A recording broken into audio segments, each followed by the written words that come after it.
my name's Cameron and today we're going to be making a lemon curd. First we're going to crack the eggs in.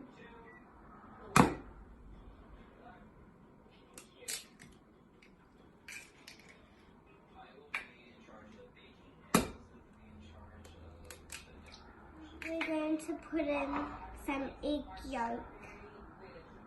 We're going to put in some lemon juice. Then we're going to put in lemon zest.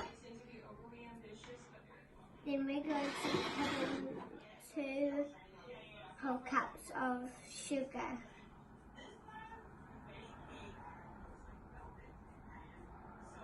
And then we're going to mix it.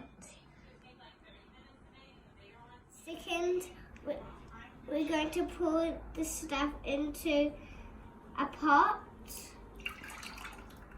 to transfer the heat. We're going to put it on the stove and mix it. And then you're going to carefully drop one at a time of butter.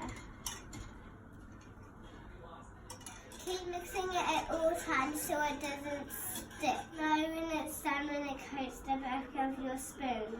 Now we're going to pour it into a sterilised jar. You'll need an adult for this part. Now we need to put it in the fridge to let it cool and then we get to eat it. Yum!